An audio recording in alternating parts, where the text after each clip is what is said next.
नमस्कार प्रिय विद्यार्थियों, सुप्रभात। आज फिर मैं आपके सामने काल के तीसरे भेद की ओर, दो भेद मैंने आपको बताए थे। एक था आपके वर्तमान काल और दूसरा था भूतकाल। आज मैं उसी काल के तीसरे भेद की ओर, जो है आपके भविष्यत काल। भविष्यत काल का मतलब ऐसे तो आप सभी जानते हो, भविष्यत काल का मतलब जो आने वाला समय होता है ना। आने वाले समय में जो भी है उसके लिए अपन कहते हैं भविष्य में होगा, ये भविष्य में हो जाएगा, तो उसको कहते हैं अपन भविष्यत काल। लेकिन हमारी व्याकरण दृष्टि से हम इसको थोड़ा और विस्तृत रूप में आपको समझाता हूँ, ठीक है ना। देखिए, आगामी जो भी परीक्षाएं हैं वो हो सकता है बहुत ज़्यादा निकट है, तो उसकी तैयारी के लिए प्रत्येक टॉपिक को टॉपिक वाइज टॉपिक यानी आप तैयार करते रहिए। उसी संदर्भ में मैं अब आगे बढ़ रहा हूँ आपके लिए। भविष्यत काल वाक्य में प्रयुक्त क्रिया के जिस रूप से उसके आने वाले समय में, यानी उसके आने वाले समय में होने का बोध होता है, आने वाले समय में कैसा कार्य होगा, आने वाले समय का जो भी बोध हो, उसी को क्या कहते हैं अपन भविष्यत काल कहते हैं। एक बार फिर सुन लीजिए आप। वाक्य में प्रयुक्त क्रिया के जिस रूप से उसके आने वाले समय में होने का बोध होता है, उसे कहते हैं अपन भविष्यत काल, ठीक है। अब इसके भेदों की ओर।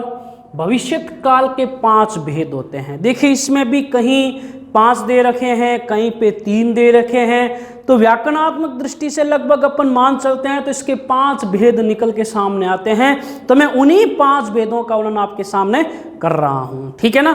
तो नंबर 1 है इसमें सामान्य भविष्यत काल।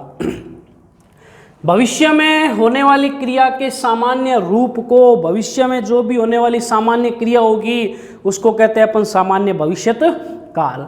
इसकी पहचान मैं बार बार मैं कह रहा हूं कि पहचान एक की एक आप इंडेक्स बना लीजिए, और हो सकता है कि मैं भी पीडीएफ फाइल के ऊपर आपको एक इंडेक्स दे दूं जिससे आपको एक पूरी सारणी के रूप में काल के बारे में आ जाए, ताकि आपके दिमाग में एकदम क्लियर रहे कि इसमें इसकी पहचान से ये काल होगा, इसकी पहचान से ये काल होगा। तो अब मैं इसकी पहचान के बारे में, एगा वाक्य में मैं बार बार कह रहा हूं क्रिया के साथ, मूल क्रिया के साथ जुड़े हुए रहेंगे ये, एगा, एंगे, एंगी, ऊंगा, ऊंगी और एगी, है ना।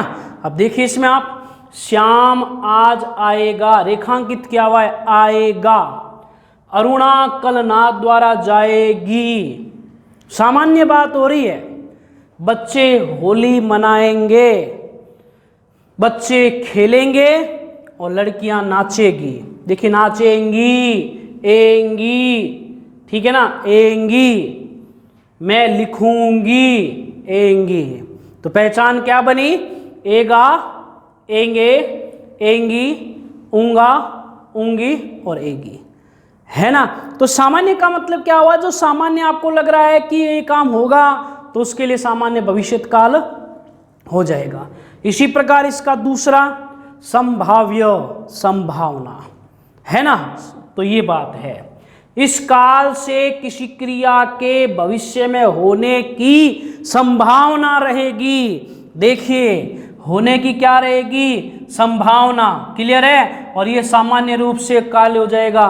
तो इसमें सामान्य का मतलब यानी संभाव्य का मतलब क्या होता है कि उस काल में, भविष्यत काल में वो क्रिया की होने की क्या रहती है? संभावना रहती है। इसलिए इसको कौन सा कहते हैं? संभाव्य भविष्यत काल कहते हैं। इसकी विशेषता, इसकी पहचान वाक्य में शायद, संभावना, कदाचित, लगता है, संभावना, ठीक है ना। ए, उ और ओ, ये कुछ ऐसे शब्द हैं जो इसके वाक्य में आपको मिलेंगे, और ये अंत में आपको मिलेंगे, चाहे ए मिले, चाहे उ मिले, चाहे ओ मिले, ठीक है ना।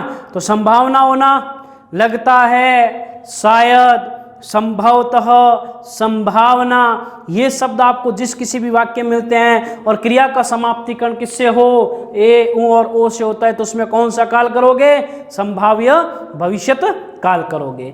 जैसे कदाचित आ गया शब्द, देखिए कदाचित, आज नीता जोधपुर आए, आए, है ना, क्लियर है। और शब्द कौन सा आया हुआ है? कदाचित आया हुआ है। दूसरा है संभवतः, मैं परीक्षा में उत्तीर्ण हो जाऊं है। इसी प्रकार संभव है ना इसमें।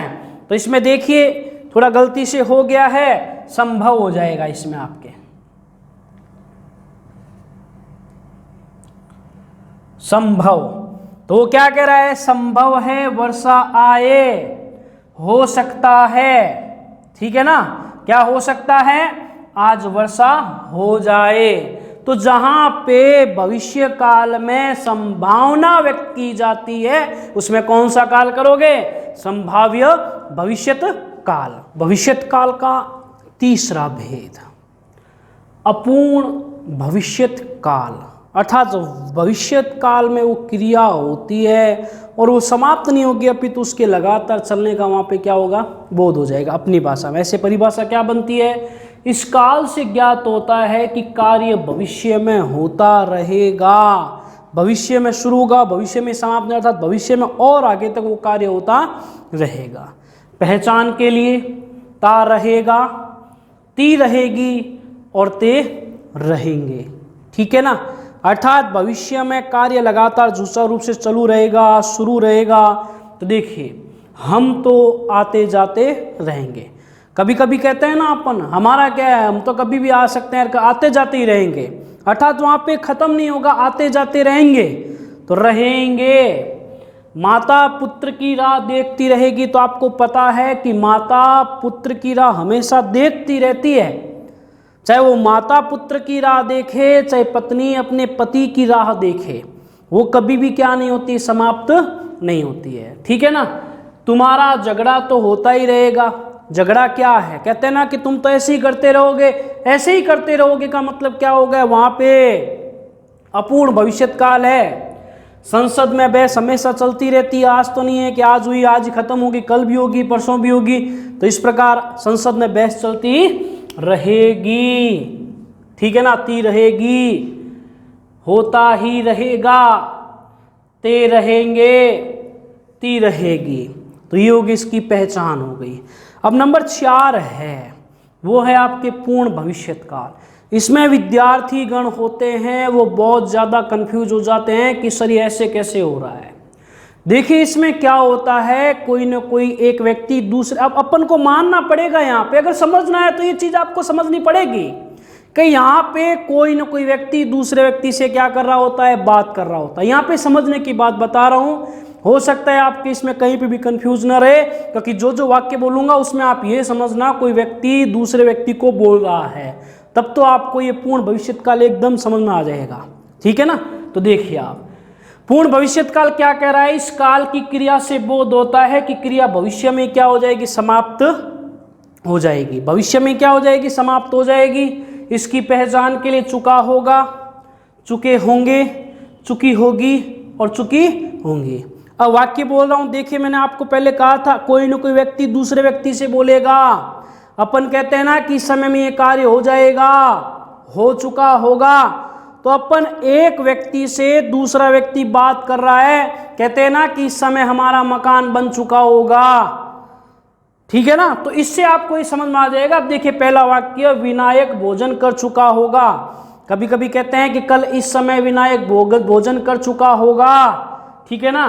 पक्षी घोंसलों में जा चुके होंगे, कार्यालय बंद हो चुका होगा, विशाल का मकान बन चुका होगा। तो इसमें आपको समझने के लिए एक छोटा सा ये दिमाग में रख लीजिए, कोई व्यक्ति दूसरे यानी एक व्यक्ति दूसरे व्यक्ति से बात कहेगा, ठीक है ना। अब इसमें अपन कह सकते हैं ऐसे भी कि कल तक या आने वाले समय में विशाल का मकान बन चुका होगा। तो आने वाला समय का मतलब हटा दिया है, एक व्यक्ति दूसरे व्यक्ति को समझाने के लिए कह रहा है, ठीक है ना। हम घर जा चुके होंगे, तो ये ऐसे तो नहीं होगा, अपन को ये दिमाग में रखना पड़ेगा कि इस बात को समझाने के लिए दो व्यक्ति आपस में क्या कर रहे हैं, बातचीत कर रहे हैं। तो ये हो जाएगा आपके कौन सा, पूर्ण भविष्यत काल। हाँ, तो भविष्यत काल के अपन ने 4 भेद किए हैं, सामान्य, संदिग्ध, पूर्ण और अपूर्ण। अब जो मैं आपके सामने भेद करवा रहा हूँ भविष्यत काल का, वो बहुत ज़्यादा महत्वपूर्ण है, क्योंकि मैंने आपको भूतकाल के अंदर हेतु हेतु मत भूतकाल बताया था, उसमें मैंने एक बार आपको बताया भी था। क्या बताया था? कि भूतकाल में वो कहते हैं ना कि ऐसा करता तो ऐसा हो जाता, किसान बीज बोता तो उसको फसल की प्राप्ति हो जाती। ठीक है ना। हेतु हेतु मत भविष्यत काल में आपको भविष्य में करना पड़ेगा, किसान बीज बोएगा तो फसल की प्राप्ति होगी, है ना। तो किसी एक क्रिया के ऊपर दूसरी क्रिया का आश्रित होना ही लगभग यही मान चलिए हेतु हेतु मत भूतकाल होता है। ठीक है ना। जिस समय अपन वाक्य का टॉपिक करेंगे उस समय आपके आश्रित उपवाक्य मिश्र वाक्य रहते हैं ना, उसके कुछ उदाहरण आपके हेतु हेतु मत के बनते हैं, और हेतु हेतु मत भविष्य के भी बन जाएंगे और भूत के भी बन जाएंगे। तो देखिए इसकी परिभाषा, भविष्य में होने वाली एक क्रिया दूसरी क्रिया के होने पर निर्भर करती है। पहली क्रिया के ऊपर दूसरी क्रिया का क्या होना? निर्भर होना। यानी एक क्रिया के ऊपर दूसरी क्रिया का आश्रित हो जाना, उसको आंग्ल भाषा में कहते हैं डिपेंड होना आपस में। ठीक है ना। ऐसा करेगा तो ऐसा होगा, विद्यार्थी पढ़ेगा तभी वो क्या होगा? तो पास होगा। तो पढ़ने के ऊपर पास होने का डिपेंड है, यानी पास होना डिपेंड है, पास होने का इसमें है। किसान बीज बोएगा तभी उसको किसकी प्राप्ति होगी? फसल की प्राप्ति होगी। तो बीज बोने के ऊपर फसल की प्राप्ति है निश्चित रूप से, वही आपके कौन सा काल होगा? हेतु हेतु मत भविष्यत काल होगा।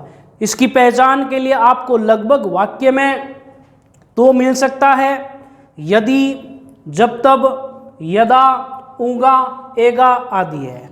कहते हैं ना कि जब जब धरती के ऊपर अधर्म की बढ़ोतरी हुई है तब तब भगवान ने क्या लिया? अवतार लिए हैं। देखिए अधर्म की बढ़ोतरी के ऊपर ही भगवान का अवतार होगा, है ना। तो वही बात है, यदि मैं जयपुर जाऊंगा, जयपुर जाने के ऊपर टिका हुआ है उसका हवा महल देखने का। अगर वो जयपुर ही नहीं जाएगा तो हवा महल कैसे देखेगा? तो वो कह रहा है यदि मैं जयपुर जाऊंगा तो मैं अवश्य क्या देखूंगा? हवा महल देखूंगा। तो जयपुर के ऊपर हवा महल देखने का दिया हुआ है।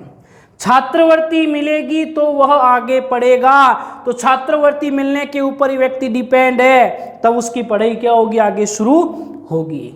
माँ आएगी तो मैं खाना खाऊंगा, तो माँ आएगी तभी मुझे क्या मिलेगा? खाना मिलेगा। राम सफल हो जाएगा यदि वह क्या करेगा? मेहनत करेगा। देखिए आपस में मैंने कल भी आपको, यानी आगे वाली क्लास में मैंने ये बताया था आपको कि हेतु हेतु भूतकाल अलग है, हेतु हेतु मत भविष्यत काल अलग है। उसमें क्रिया हो चुकी होगी, इसमें क्रिया होने वाली होगी। ठीक है ना। तो ये हो जाएगा आपके महत्वपूर्ण हेतु हेतु मत भविष्यत काल। तो इस प्रकार आपके सामने मैंने आज भविष्यत काल के 5 भेदों का विस्तृत वर्णन किया है। अगर आपको मेरे द्वारा पढ़ाया हुआ समझ में आ जाता है अच्छी तरह तो आप मुझे लाइक और शेयर जरूर कीजिएगा। और अगर आपको किसी भी प्रकार का कोई अगर प्रश्न पूछना है तो संदेश बॉक्स में जाकर मुझे निश्चित रूप से आप संदेश भेजकर प्रश्न पूछ सकते हैं। धन्यवाद। नमस्कार।